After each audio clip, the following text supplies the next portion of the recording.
بسم اللہ الرحمن الرحیم نحمده ونصلی علی رسولہ الکریم والحمد للہ رب العالمین۔ السلام علیکم ورحمۃ اللہ وبرکاتہ۔ الحمدللہ آج ہم سنن نسائی کا سبق نمبر 7 شروع کرنے جا رہے ہیں۔ آج کا سبق شروع کرنے سے پہلے ہم خلاصہ جات کو ایک نظر دیکھ لیتے ہیں۔ گزشتہ سبق میں بھی ہم نے فطرت کے بارے میں جانا تھا اور آج کے سبق میں بھی ہم فطری امور ہی کے متعلق پڑھیں گے۔ اب ہم بڑھتے ہیں اپنے آج کے سبق کی طرف۔ تقلیم الاظفاری یعنی ناخن تراشنا۔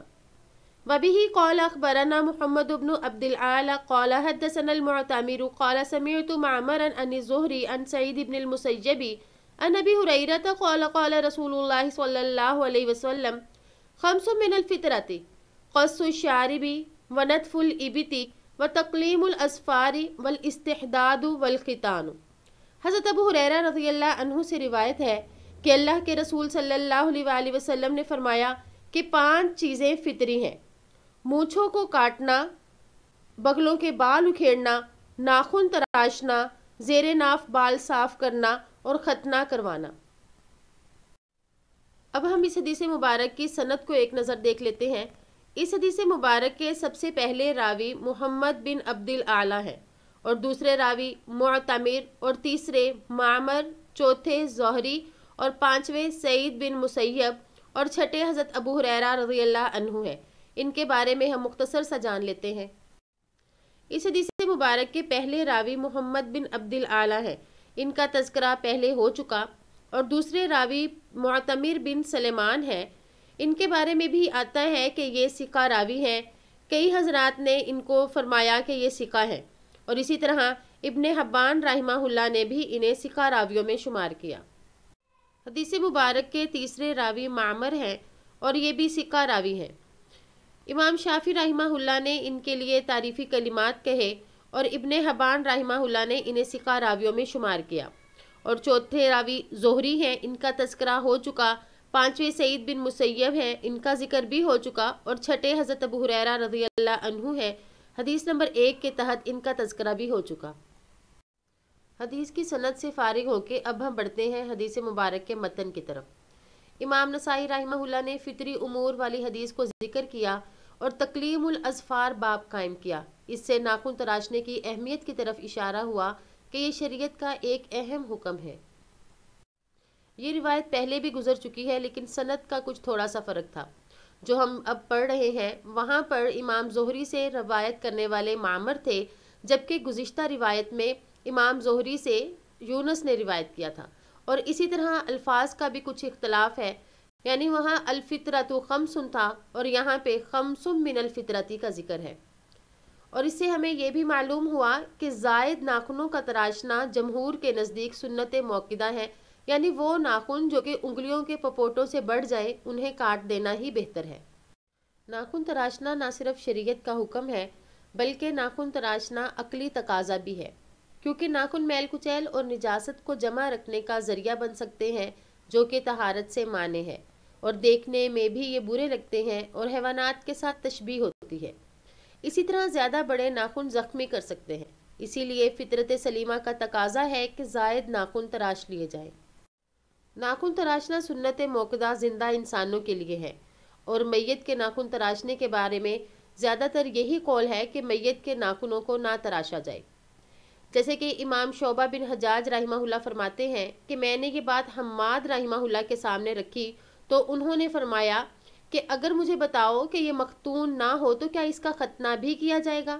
گویا کہ اس کا کاٹنا بہتر نہیں ہے۔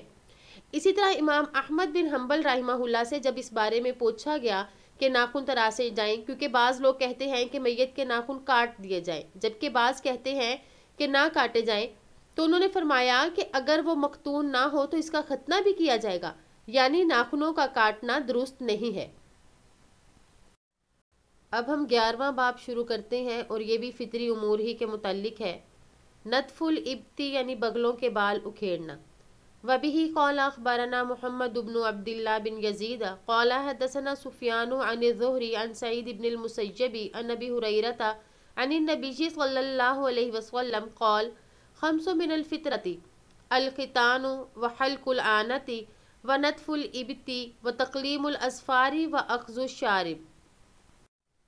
حضرت ابو ہریرہ رضی اللہ عنہ سے روایت ہے کہ رسول اللہ صلی اللہ علیہ وآلہ وسلم نے فرمایا 5 چیزیں فطرت سے ہیں: ختنہ کروانا، زیر ناف بال مونڈنا، بغلوں کے بال اکھیڑنا، ناخن تراشنا اور مونچھیں کٹوانا۔ اس حدیث مبارک کے تمام راویوں کا ذکر پہلے ہو چکا سوائے پہلے راوی یعنی محمد بن عبداللہ کے۔ یہ بھی ثقہ راوی ہیں، امام نسائی رحمہ اللہ نے انہیں ثقہ راویوں میں شمار کیا۔ ناخنوں کی طرح بغلوں کے بال کاٹنا بھی فطری امور میں سے ہے۔ یہ بال دیکھنے میں بھی کبھی محسوس ہوتے ہیں اور ان میں میل کچیل بھی جمع ہو جاتی ہے۔ ان کی وجہ سے پسینہ زیادہ آتا ہے اور یہ بال صفائی سے مانع ہوتے ہیں، اس لیے فطرت سلیمہ کا تقاضا ہے کہ بغلوں کو صاف رکھا جائے۔ ناخنوں کی طرح میت کے غیر ضروری بالوں کے بارے میں بھی یہی بات ہے کہ ان کو نہ کاٹا جائے، کیونکہ یہ سارے کام زندگی سے متعلق ہیں۔ اگر اس نے زندگی میں سستی کاہلی کی تو اس کا گناہ لکھ دیا گیا، اور اگر کسی شرعی عذر کی بنا پر ایسا نہ کر سکا تو اسے معاف کر دیا جائے گا۔ اب موت کے بعد کی صفائی پر کوئی جزا اور سزا نہیں ہے۔ امام محمد بن سیرین رحمہ اللہ جو کہ بہت بڑے تابعی ہیں، ان کے بارے میں بھی یہ آتا ہے کہ وہ میت کے ناخن اور زیر ناف بال کاٹنے کو ناپسند سمجھتے تھے۔ اب ہم اگلا باب شروع کرتے ہیں اور یہ بھی فطری امور ہی کے متعلق ہے۔ حلق العانہ یعنی زیر ناف بال مونڈنا۔ وبه قال اخبرنا الحارث بن مسکین قراءة علیہ وانا اسمع عن ابن وهب عن حنظلة بن ابی سفیان عن نافع عن ابن عمر ان رسول اللہ صلی اللہ علیہ وسلم قال الفطرة قص الاظفار واخذ الشارب وحلق العانہ۔ حضرت ابن عمر رضی اللہ عنہما سے روایت ہے کہ رسول اللہ صلی اللہ علیہ وآلہ وسلم نے فرمایا ناخن تراشنا، مونچھیں کاٹنا اور زیر ناف بال مونڈنا فطرت ہے۔ اب ہم اس حدیث مبارک کی سند کے بارے میں مختصر سا جان لیتے ہیں۔